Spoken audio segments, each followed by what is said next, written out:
আপনারা সবাই সঙ্গে ছিলেন, কাজে আমার নতুন করে বলতে হবে না। যা যা দৃশ্য, যা যা কথাগুলো বলা হয়েছে, এটা বর্ণনা যদি দিতে হয়, শব্দ যদি ব্যবহার করতে হয়, তাহলে বলতে হবে একটা বিভৎস দৃশ্য। এটা মানুষের মনুষ্যত্ববোধ বলে কোনো জিনিস যা আছে সেটার থেকে বহু গভীরে নিয়ে গেছে, এটা নিশ্চিহ্ন করার জন্য। মনুষ্যত্ববোধ যেন কারো না থাকে, নৃশংস অবস্থা। প্রতিটি জিনিস যে হয়েছে এখানে, যতটাই শুনি অবিশ্বাস্য মনে হয়। এটা কি আমাদেরই জগৎ, এটা কি আমাদেরই সমাজ, আমরা এটা করলাম? এবং যারা নিগৃহীত হয়েছে, যারা এটা শিকার হয়েছে, তারা আমাদের সঙ্গে আছে। তাদের মুখের থেকে শুনলাম কিভাবে হয়েছে। কোনো ব্যাখ্যা নেই। এটা ব্যাখ্যা থাকলে কিছু একটা হলে মানুষ বোঝে যে এটার কারণ ছিল। এটা বিনা কারণে রাস্তা থেকে উঠিয়ে আনার মতো কথা। বিনা দোষে কতগুলো সাক্ষী সাবুত হাজির করে সেই যন্ত্র, ওই এক্সপ্লোসিভ কতগুলো গাড়ির ভিতরে ধুয়ে দিয়ে তারা বলছে তুমি সন্ত্রাসী, জঙ্গি, এইগুলো বলে বলে তাকে নিয়ে আসা হয়েছে। এবং এইরকম ইন্টারোগেশন সেল, এরকম টর্চার সেল, এরকম টর্চার সেল সারা বাংলাদেশ জুড়ে আছে। সেটাও শুনলাম আজকে। আমার ধারণা ছিল যে এটা বোধহয় এখানে আয়নাগর বলতেছি কয়েকটা আছে, এখন শুনতেছি আয়নাগরের বিভিন্ন ভার্সন সারা দেশ জুড়ে আছে। কেউ বলে 700, কেউ বলে 800। এতে সংখ্যাও নিরূপণ করা যায়নি পর্যন্ত। কতটা আছে, কতটা জানা আছে, কতটা অজানা রয়ে গেছে সেই জিনিসগুলো। আমরা এমনি শুনি আইয়ামে জাহেলিয়াত বলে একটা কথা আছে। এই গত সরকার এই আইএমএ জাহেলিয়াতকে প্রতিষ্ঠিত করে গেছে সর্বক্ষেত্রে। এটা তার একটা নমুনা। আর আমি কমিশনকে ধন্যবাদ জানাচ্ছি, তারা বহু কষ্ট করেছে। অন্যান্য কমিশন তো তারা করেছে, অন্তত তারা নিজেদের ঘরে বসে করতে পেরেছে। এদেরকে গুম কমিশনের যেটা, তারা কোদাল এগুলো আবিষ্কার করার জন্য আসতে হয়েছে, তাদেরকে বের করার জন্য। কিসের মধ্যে লুকিয়েছিল, কারা কি করেছে, এখনো ধ্বংসাবশেষ আমরা দেখতেছি। কাজে আমরা দেশের যে চূড়ান্ত অবনতি, চূড়ান্ত রূপ দেখলাম সর্বক্ষেত্রে, এটা তার একটা প্রতিচ্ছবি।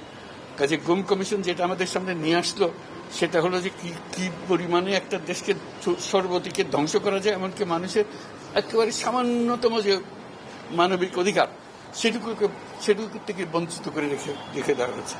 আজকে এটা জাতির জন্য একটা বড় চূড়ান্ত রকমের একটা ডকুমেন্ট হবে। আপনাদের সাক্ষী রেখে, আপনাদেরকে নিয়ে এসে আমরা শরিক হলাম এটাতে। যারা এই ভুক্তভোগী তাদের সঙ্গে কথা বললাম, কয়েকজনের সঙ্গে। ভুক্তভোগীদের সংখ্যা আমার জানার মতো 1700 প্লাস, 1750 প্লাস এরকম যারা ভুক্তভোগী। অজানা কত এটা তো আমরা আর জানি না। কেউ বলে যে এটা 3000-এরও বেশি হবে। কাজে সেটাও আমরা ধরে নিলাম যে একটা সীমারেখা দরকার, যেটা আমরা অজানা, এটা কেউ প্রমাণ দিতে পারেনি। এই যে উদাও হয়ে গেছে, মানুষ নিশ্চিহ্ন হয়ে গেছে, কেউ বলতে পারছে না সে কোথায়।